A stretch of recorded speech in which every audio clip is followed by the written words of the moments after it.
Is there a way, Jesse, to put a message on your cell phone that says, Roy's usually not available from 5 to 6, Monday to Friday?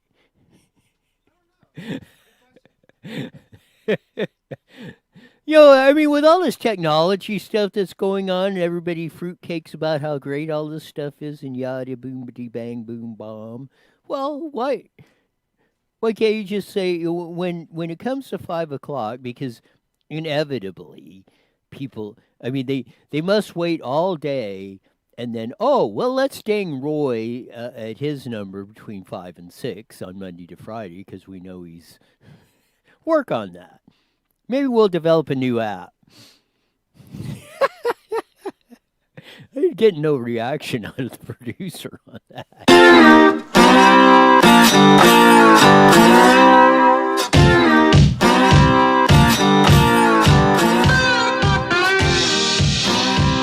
we are, bringing us in on a thankful Thursday. Because every day is a great day here on the top side of the grass. Sans what all these government and experts are doing on that. And I mean, one reason I'm wearing the hat today is it's helping me keep my head from exploding again. Because and I'm really getting tired of the ones on iNewswire Daily on the site. All you yo-hos that keep just the first thing you want to do, the only thing you come back is fake news. Well, if you're going to spout fake news, then put up a backup to say or what you think is fake. I want to know what I have been saying or what we have posted that is fake. Was a story that we posted at fake about the staffer at the Riverside School that had coronavirus fake? Or any number of things, or let's just take even my opinions or predictions on this stuff. It seems like in almost all of these cases, just about everything, at least my opinion is, and some of the experts that we've had are just coming true. All across the board. It's a neat thing to listen to Trump, and that's cool.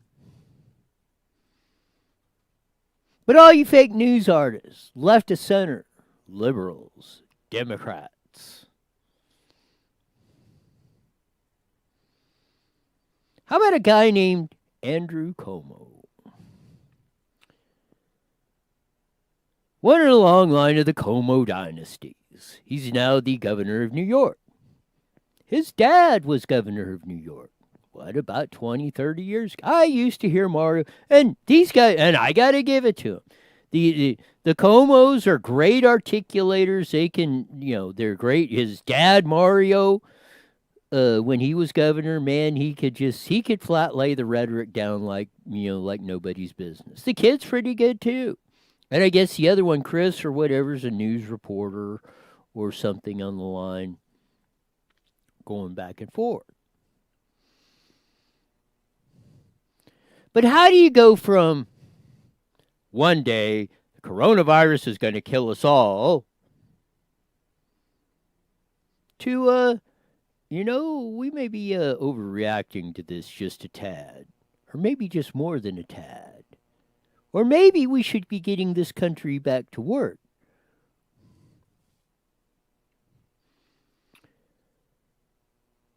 We're going to be bringing out the video later on this.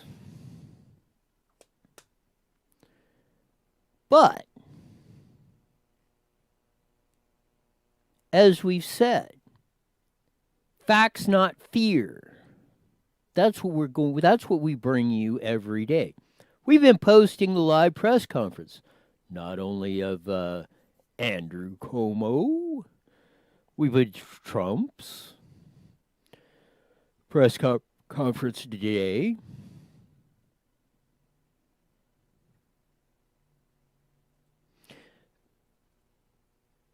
I want you to look at most everything, and as I do, I question especially if it doesn't make any sense.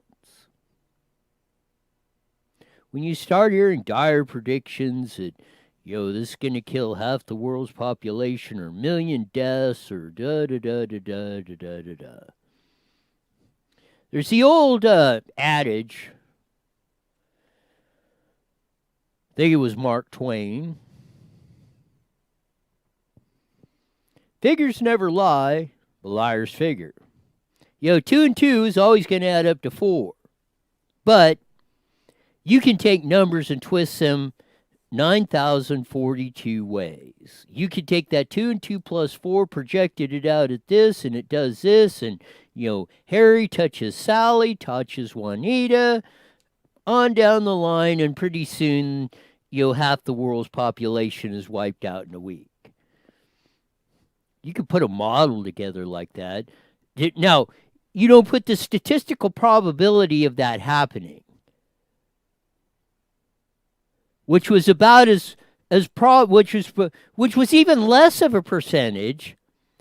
Mike Hughes, who augured his rocket that he was going to fly to Mars into the ground in the Barstow Desert, had a better chance of making it to Mars than that projection happening, or a projection like that happening. But you could make a model that did that. Hence, you could scare the heck out of everybody with a model like that. Gavin Newsom, governor, state of California.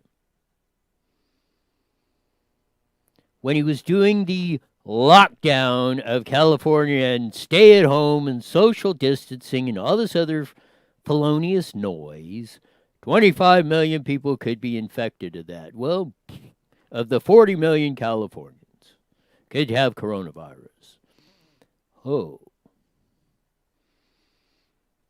1 million could die in this pandemic and da-da-da, so we have to on and on and on.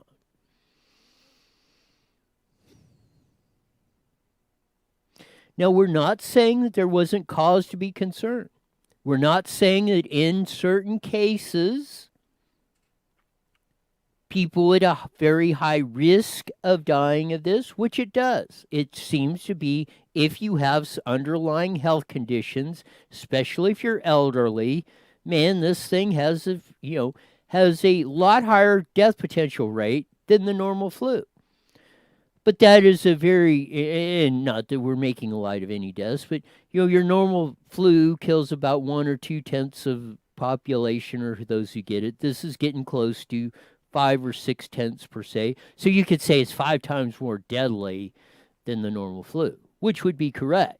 But we're talking very small numbers. Not that they're insignificant, but they do not project out to this, and this is where I think the model failed. Is they're projecting the death rate. They were projecting the death rate on the total population that's going to get this. We've had Dr. Kelly Victory on, and many others, said most people, and I don't know of one expert that says that, most people that get coronavirus are going to have mild to moderate symptoms. You're going to have the cough, you're going to have a fever, you're going to feel bad for a couple of days, 2 or 3 days, yada, yada, yada, and it's gone.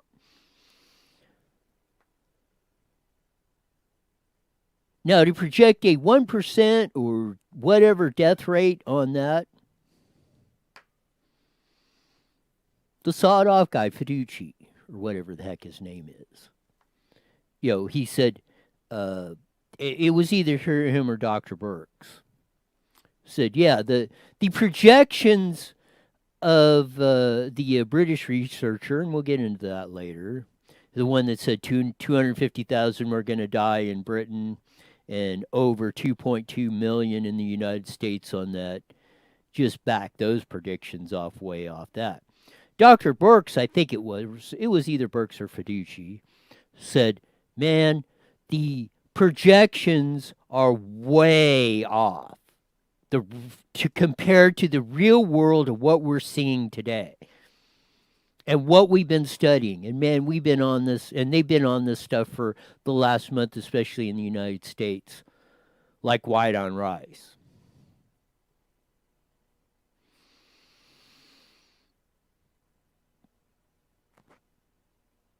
So again, I want to say there is cause for concern in that population that is high risk.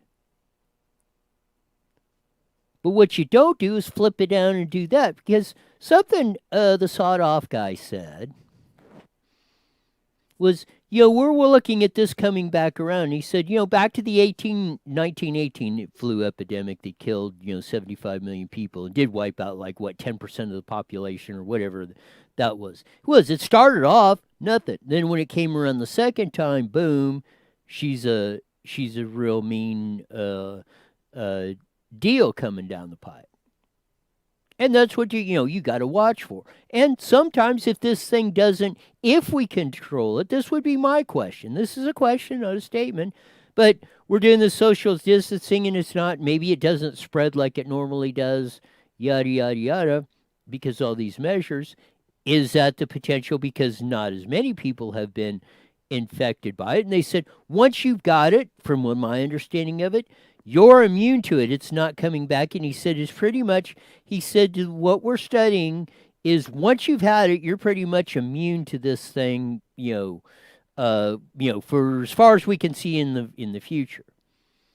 So as Dr. Kelly Victory has said many times, it's a good thing. It could be a good thing that this thing spreads out so more people are immune.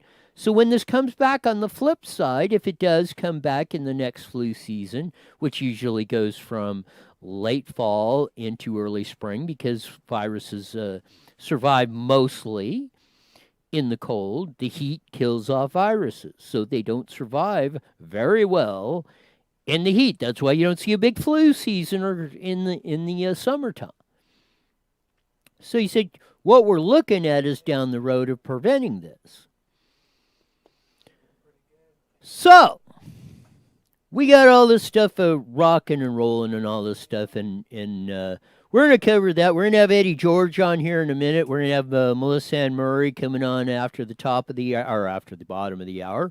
We roll into our second half of the show. But, as we do, we do have our normal, and we might bump this up because with all this stuff going on like we did on Tuesday, we might bump him up to twice a week on the show. Not only does he have a lot of good information on that, he's one hell of an entertaining guy. That crazy guy with a lazy eye, Eddie George from HEMET News. Welcome back to I News Tiger. What up, Ray? How are you, man? I'm just doing absolutely fabulous, fantastic. Couldn't be better. I couldn't either. I'm out here having fun watching these idiots out here trying to get the coronavirus. I mean, they tell people, no social, keep social distancing. I see people out here playing golf. People out here with their families just riding bikes up and down Florida Avenue. I mean, it's just like nothing's never happened. But then they're gonna bitch and complain when they get the coronavirus. It's crazy, Roy. Nobody wants to listen to nobody. And I feel we should do like Russia's doing right now. How Russia is actually stopping people from going out in the streets right now when they. I would pray tell. No, I don't know, but I would pray tell. I would not like to be in Russia because they generally know how they handle these things. But go ahead and tell us what's happening there. They're actually releasing lions out on the street to stop people from walking the streets from that shit. I'm like, HEMET should do that, Go up there and get some lions out of the zoo or something. You just let them roam the city, I was just going through my news feeds and I seen that, and I'm like, dang, Russia's pretty smart. People don't want to listen. Well, they don't make them listen right there, Yeah, but we got to strike that balance, and even in the in our worst case, 56% of all the cases we know are in and around New York City, and New York State Governor Cuomo came out with an interesting statement today, saying and there's been a lot of statistics today coming out that we may be putting the brakes on some of this stuff that's going on. But he said, we got to start waiting. 2 days ago, he was saying lockdown. We're going to do this. He's saying, you know what? Maybe we jumped the gun a little bit on this whole enchilada. And so I think in the next few days, that's why I'm optimistic. I'm thinking in the next few days, we're going to get a lot more clarity on it now that we've got a good sample model on it, now that we've had some of the best experts and stuff looking at this, that we'll actually start dealing realistically on this instead of getting to the point where you have to release lions on the street to keep people from doing X, Y, and Z. And I think this ain't really going to last as long as people say they are. Because, Roy, you and myself know anything that's made in China don't last long. So, That's why I'm going. I didn't think of that. Man, that just randomly came out. I didn't plan that. I'm sorry, folks, but especially. I can hear the chants already. Racist this, and how could you say that? I'm not racist. I'm anti-stupid. Yes, I like that. I'm not racist at all. I hate everybody equally. Equal opportunity hater. Yeah. That's right. I was even at Walmart a while ago. We had to go into Walmart to get a few things. We're out here, trying to help our senior citizens that can't get out. Right. So, we're going out. We've got that page, Adopt a Senior Citizen, on Facebook and stuff. And we've been out, Lori and I have been out all day, delivering stuff to seniors that can't get out and all that. And I walked into Walmart a while ago. This coronavirus, has really got people's really not thinking straight. The stealing is getting real bad. The shoplifting is getting real bad. I walked into Walmart. We went in to go get a few things, and there was security, man. They had these people locked down at the door. They had 2 shopping carts, slot full of stuff. They probably had over 150-something items in their grocery cart. They went through thinking they're going to be smart, knowing that they got more cameras on those self-checkout counters than they do anything else. They go in there and they ring up 45 items out of 100-something items in their shopping cart and try to walk out the door, thought they was going to get out. Not! And they stopped them real quick. So they were right there checking everything out with the little hand, the tails-ons that they got. And, you didn't pay for this, you didn't pay for this, you didn't pay for this. And, Walmart was saying they've been doing this all day today. They said that they've been catching people left and right. The security's been in there working the stores hard. They got undercovers. They got overcovers. They've been hitting these shoplifters like crazy. Just people just think they can just get away with it. Man, they're nailing them. So that's another thing I want to say, folks. Don't do it. They're going to get your ass. Well, yeah, that or this might happen. I saw this little video. I think you'll get a chuckle out of this. This is video 1. This is a guy that encountered a guy that had some supplies or something of that around in that, and he was asking. Toilet paper earrings? Well, no. Go ahead and roll video 1 when you got it ready, and you're gonna. I think you're gonna get a chuckle out of this one when he gets it up. Well, I got to tell you, I went to the store to pick up a couple items, and once again, everything's gone because of these damn hoarders. So I'm walking back to the car. I see this guy with his cart full of stuff. So I walked over to him and I asked him politely. I said, "Hey, do you mind sharing some of this stuff?" And look at all this gave to me. He gave me Angel Soft. He gave me Cheerios, milk, macaroni and cheese, bacon. Gotta love it. Now, this is a message to all you hoarders or doing all this stuff. You might encounter one of these hillbillies that's wearing a black hat or has a lazy eye or something like that. That was me and my brother, actually. The guy got the message of, maybe I don't need this stuff. And it's a funny video, but what we're trying to point out here is we don't want to get it to the point or what I've said about with all this panic and all the false numbers that are being put out and stuff, I don't want to see people getting to the panic that we become a situation like that little funny video illustration was, and then we really got some real problems. Well, we already having that happen out here. What was it? One of the towns already reported on the news that some idiot shot and killed somebody over toilet paper in a parking lot. Oh, it was. I can't remember where it was at. It was posted on our HEMET.news.com page. It was all over the place. I missed that one, but it does not surprise me. Nothing surprised me out here anymore, Roy. No. I don't even surprise myself anymore. I mean, it's gotten so crazy out here. It is, but you brought it up, and it is, and we don't want to make light of it, or we don't. Seniors, are at a very high risk of versus the general population if they do get that, and especially if they have underlying health conditions. It can be deadly in those situations. So we want to take care of our seniors and stuff of that and make sure it doesn't spread to those. And we're going to play a video, and I hope all your listeners don't tune out on the bottom of the hour and come up, because we're going to play a video from the New York governor on this. And even he, like I said, he's doing a 180 turnaround in 2 days. And there might be some of the stuff that we've been doing. Let's just put it aside of all the politics and stuff. Knee-jerk reaction. I get that. People panic and stuff. But there might be some advantageous stuff to be doing this stuff on that. But yeah, our senior population, they're at risk. They should not be. I understand that they should not be out. That, and you started a page which was absolutely fabulous to help those who in need get the supplies and stuff they need when especially that population should be self-quarantining, let's say. Right. We're trying to keep them in, so they don't have to go out and get it.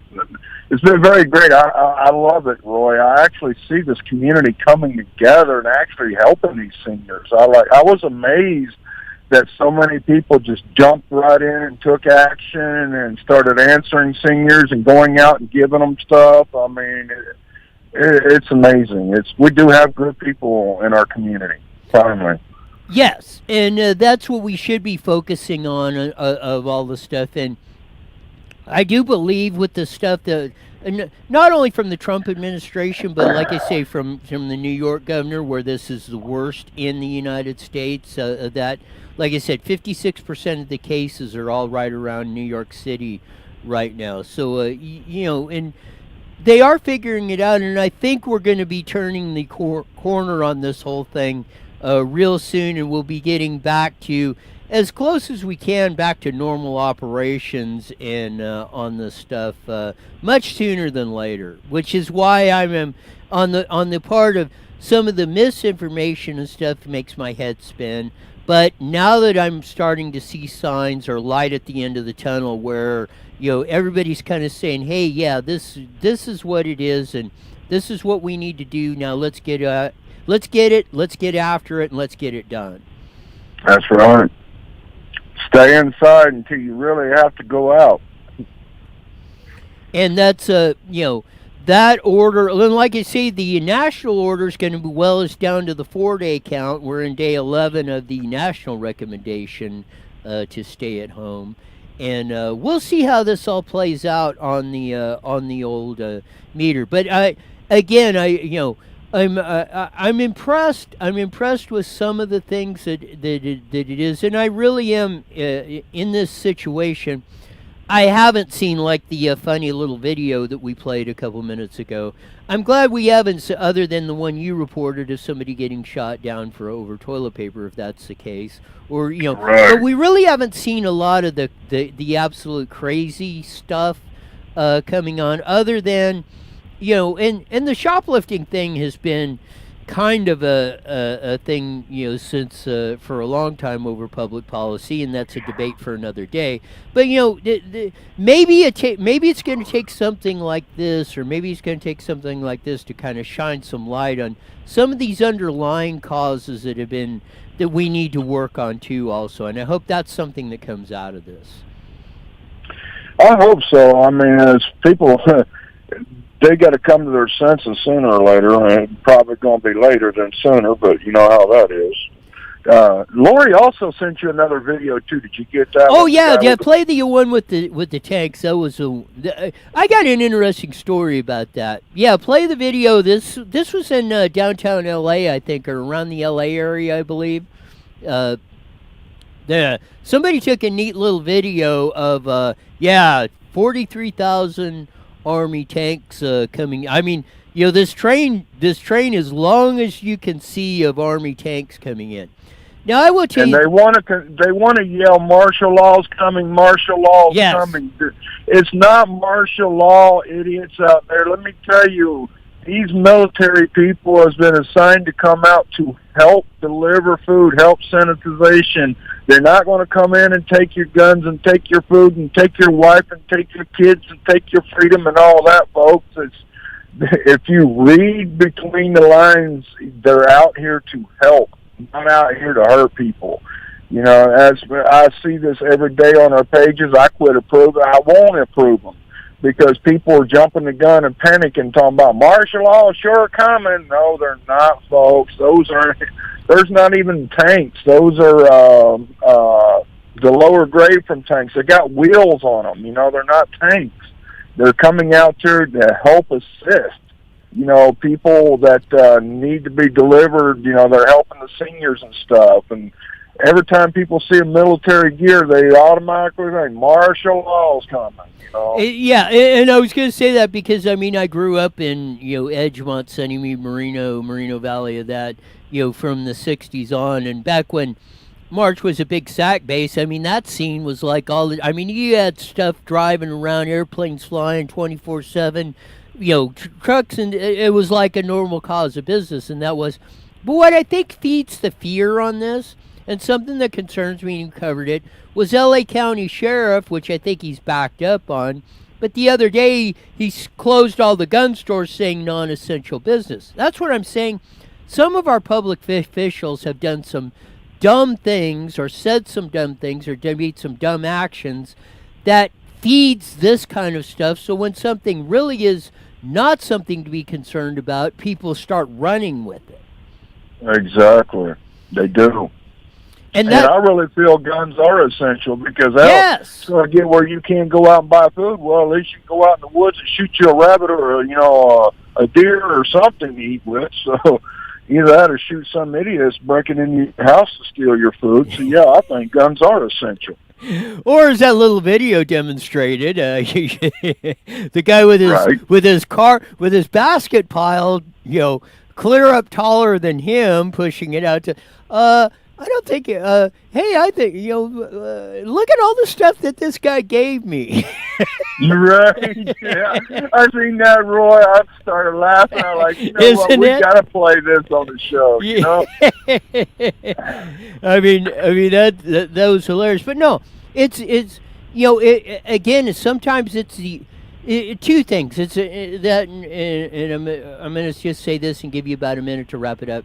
But sometimes it's the overreaction to the wrong things and the underreaction to the right things, which gets us. That's right.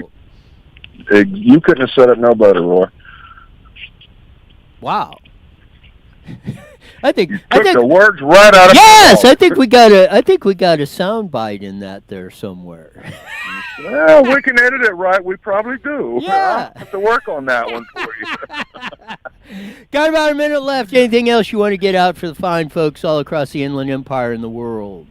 That's about it, Roy. I mean, you about, like I say, said it all for me there. I just tell people, you know, folks, use your head. Don't be stupid.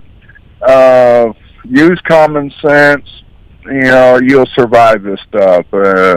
That's about all I could really tell people. You know, if you don't have common sense to use it, let me know. I'll give you an email link. We can email you some discount ticket to where you can actually buy 2 boxes and get 1 free. You know, and just make sure you tell them that the crazy guy with the lazy eye sent you with HEMET News. But hey, Keep up the good work, Roy. Love what you're doing out there. This is Eddie George, that crazy guy with the lazy eye. Follow me on HEMETiNews.com. That's HEMET, EYE News.com. Also subscribe to us on YouTube under HEMET News. And, hey, until next time, I'm going to get out of my chair, and I am off your hair.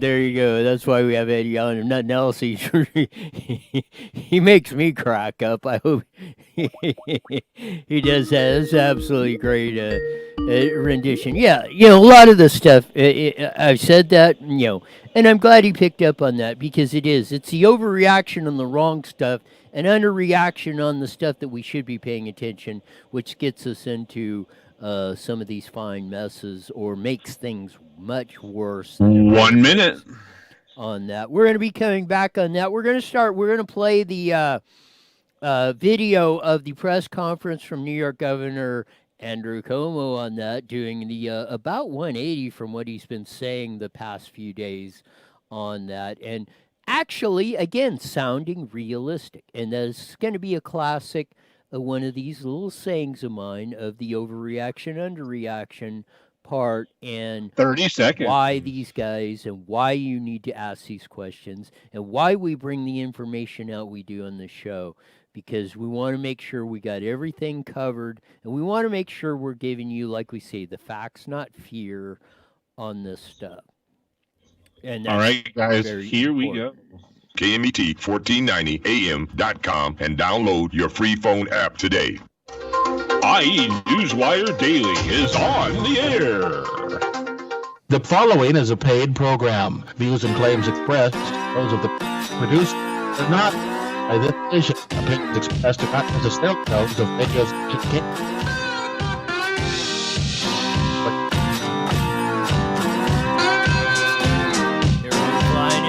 Radar under that slide guitar music on a thankful Thursday, as we're rocking and rolling, as we welcome everybody in the Inland Empire AM radio audience on the mighty Met 1490, broadcasting out of Banning, California. All across there, done by engineer Sean, who puts us out over the airways on 1490.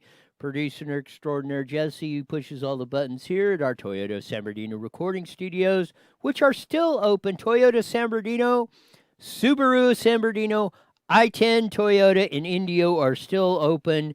Now, if you're sitting at home, is the time, like I said, to get that broken taillight fixed on the Toyota truck. Go down to Toyota San Bernardino, I-10 Toyota.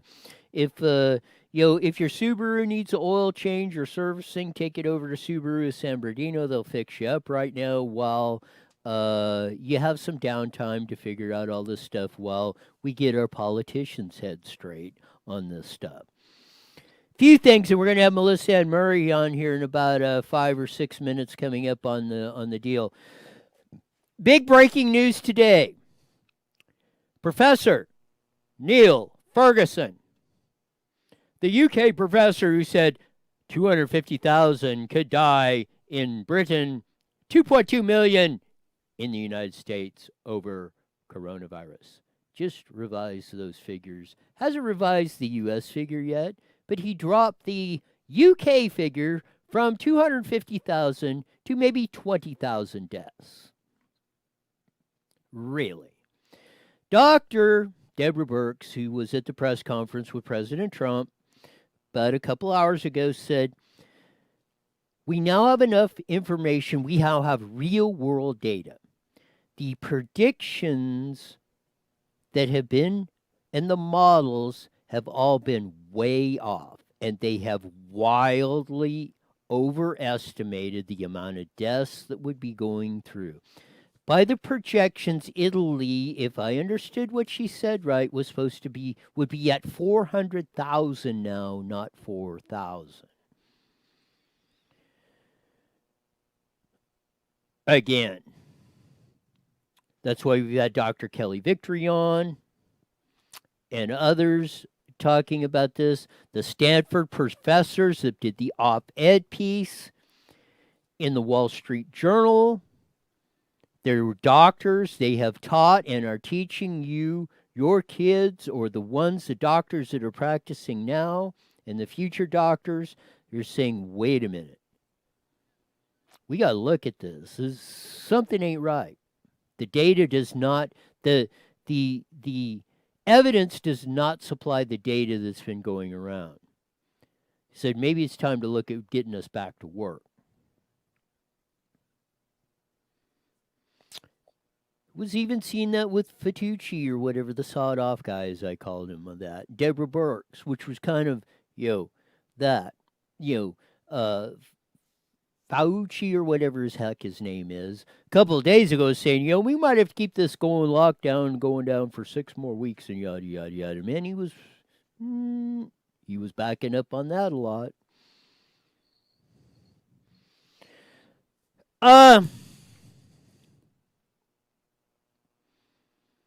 That's what struck me. 86% who've tested have tested negative.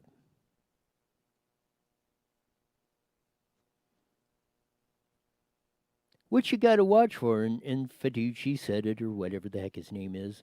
You got to watch out for this thing comes around the second time or what, and that's what we're really... It sounded to me like that's what he was really preparing. He said that's what most of the procedures we're doing now are going to prevent.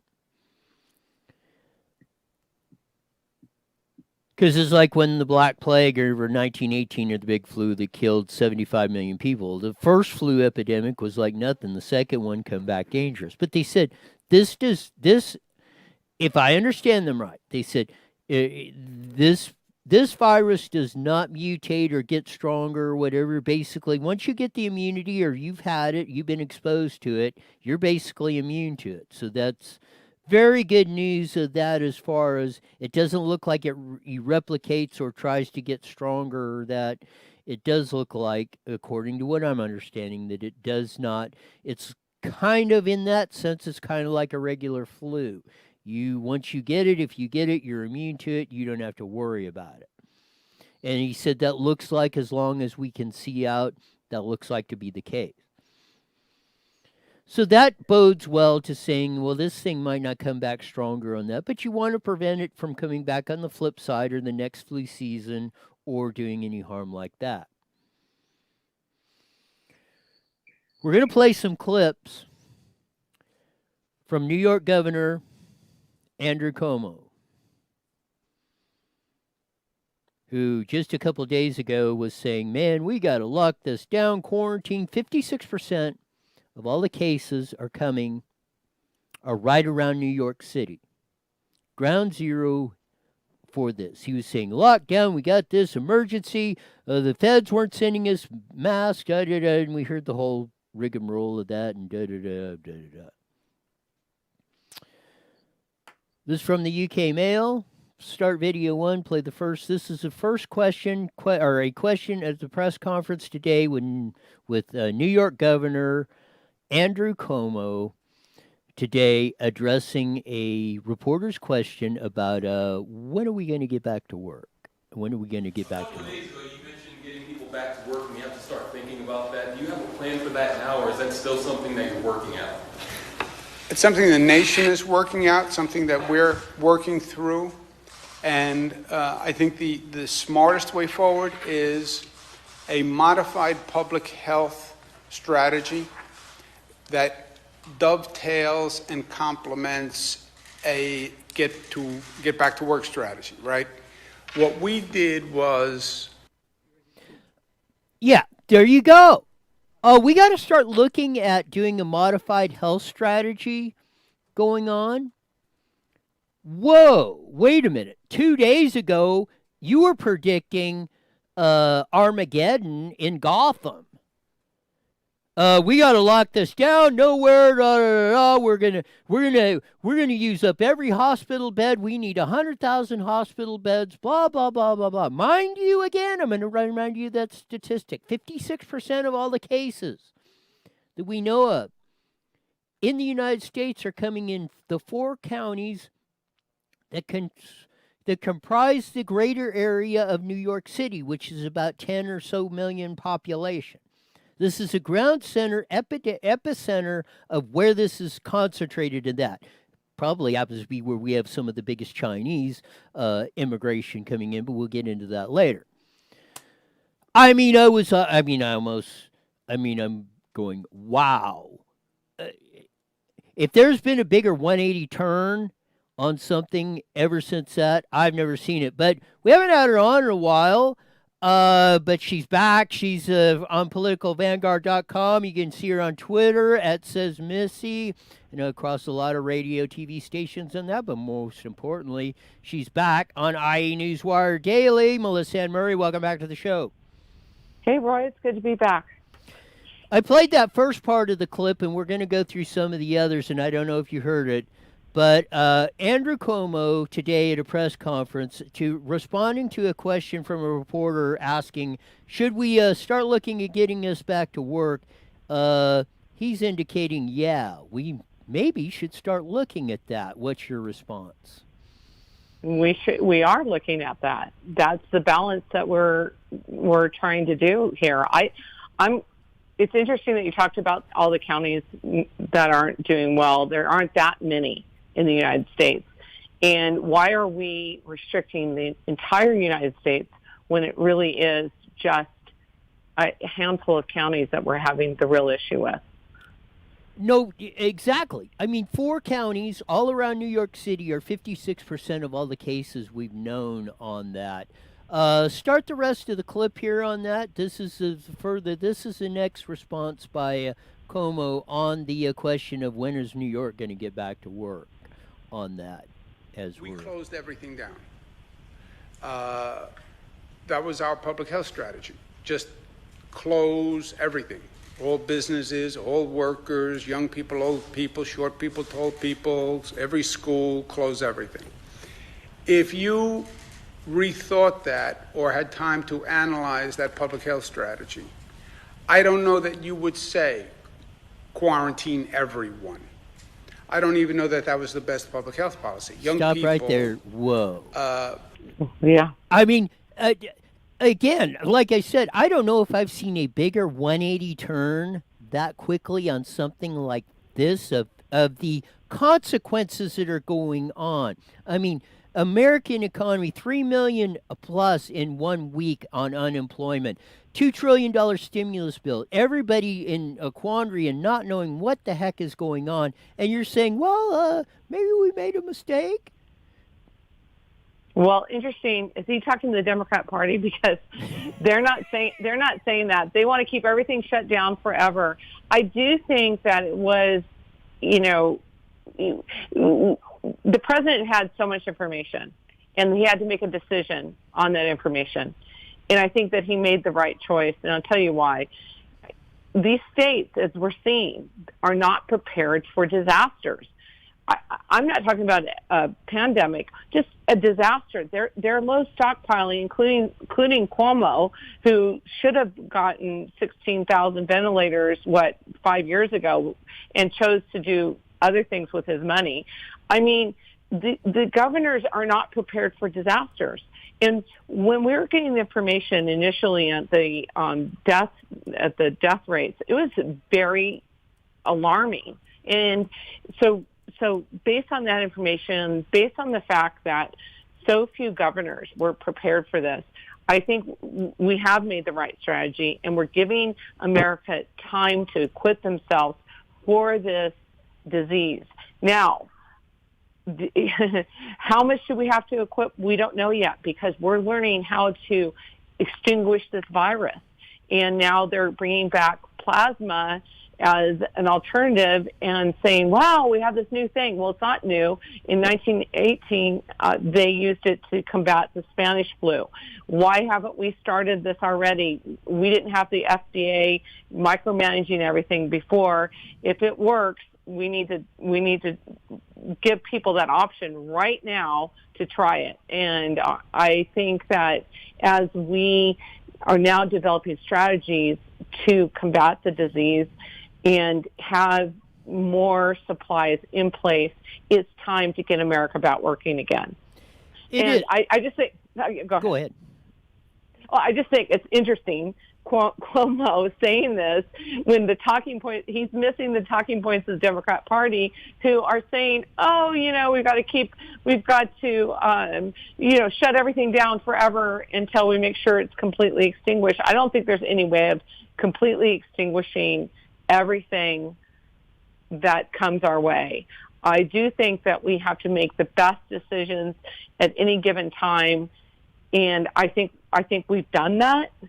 And now we have new information. Now we have to make another decision, and the decision shouldn't be entire America, because we're not having problems all around America.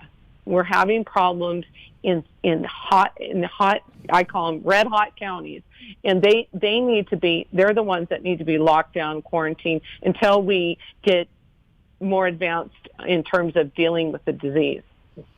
Yes. The infection. Again, and I said this is a classic overreaction to the things you shouldn't be underreacting, and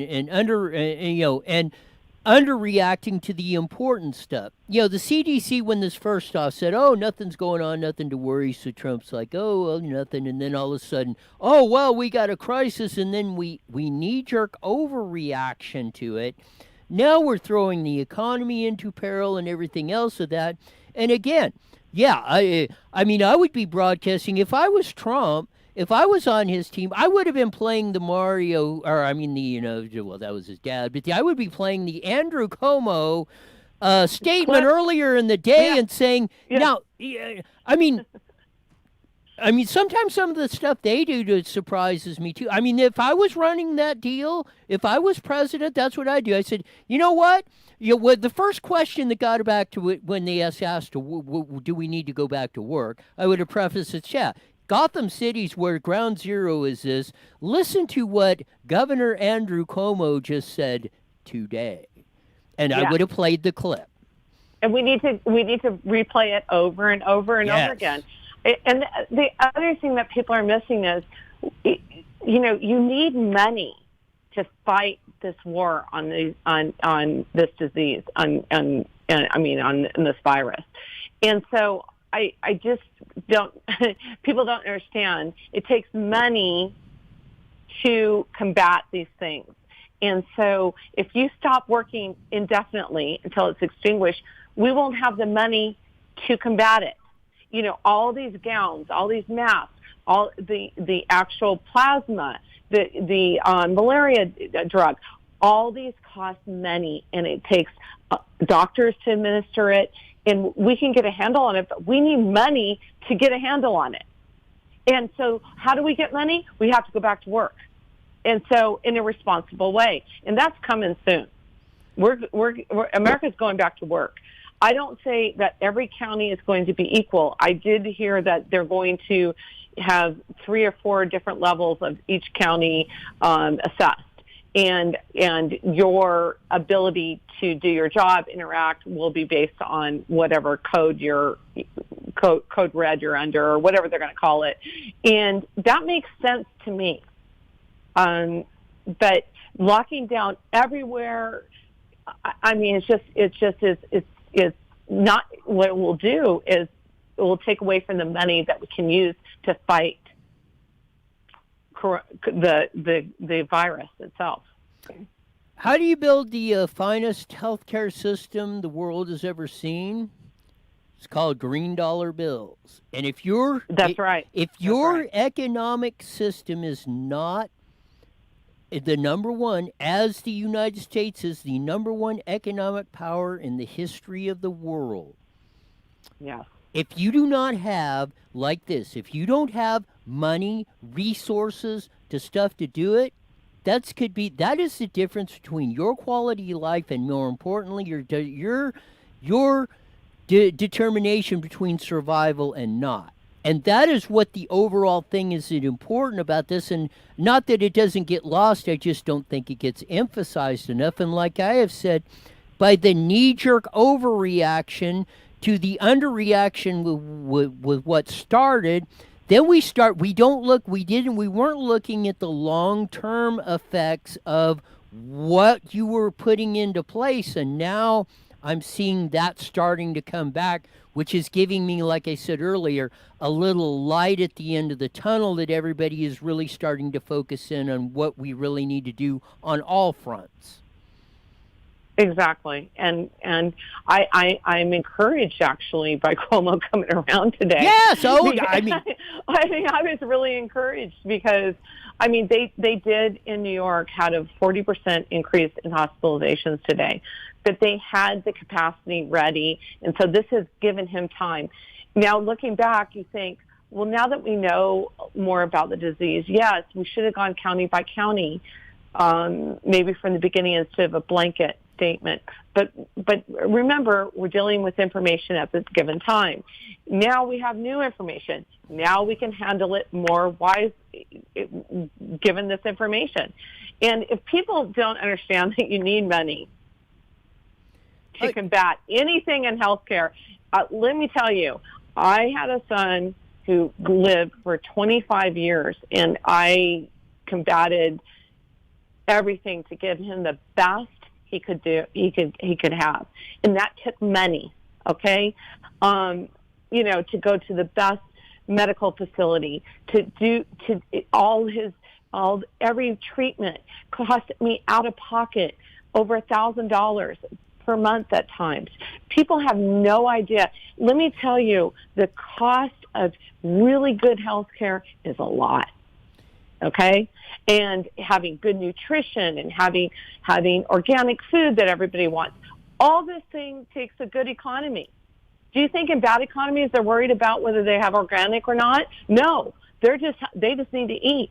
Do the Democrats want to run this out to there? I don't know. Maybe some of them do because they want to collapse our economy. I'm not trying to be conspiratorial here, but if you think about some of these Democrats, we can never go back to work. I'm like, really? Let me tell you something. If my husband didn't go to work and stayed at home with me, with my son, my son would have died at 8 years old. He wouldn't have gotten to live to be 25. Somebody has to work. And that's what people need to understand. You need money for good health care. Exactly. You need the doctors, the training, the facilities and stuff to keep all that stuff going. Because, if your son is the same kid, let's put it maybe a better example, the same child that's born in a poor country would have probably died at 8 years old. Or younger. Yes. Or younger. But I was able to give him proper nutrition. And had he been born just a little bit later, right now we have a cure for his genetic, well, not a complete cure, but something that he could have lived a really long time. And so that took money to create that cure. Do people understand this? And it took time. But now millions of people in the future that are born with his genetic typing won't suffer. That took money to solve that problem, and people need to understand that. And by the way, wait a minute, one last thing.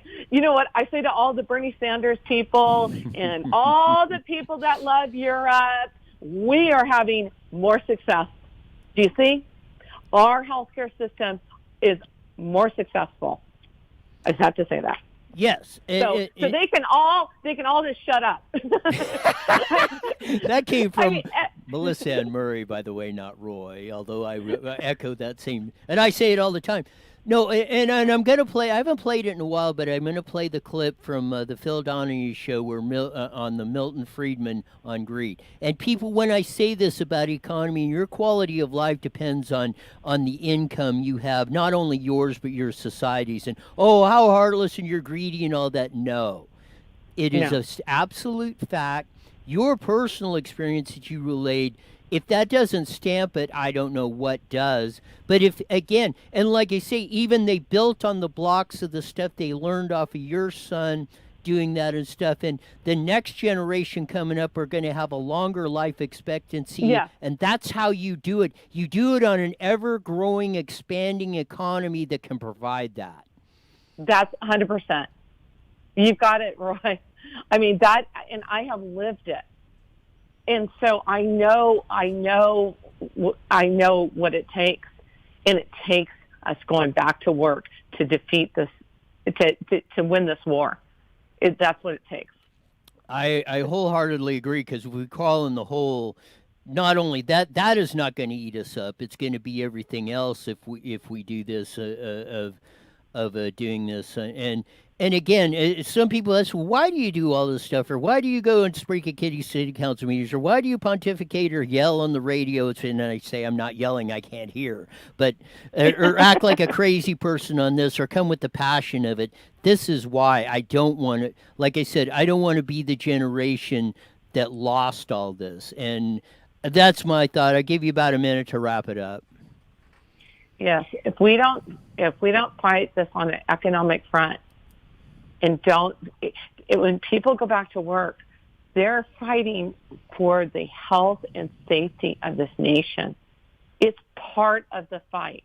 Without it, it won't work, and we will be defeated without us going back to work.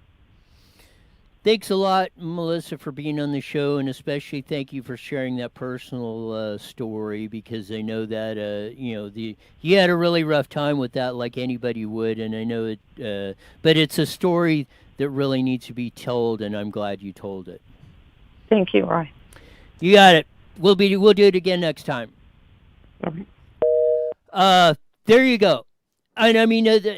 I mean, like I said, that's why a lot of times I tell people we don't script this stuff because I just kind of take this however it goes.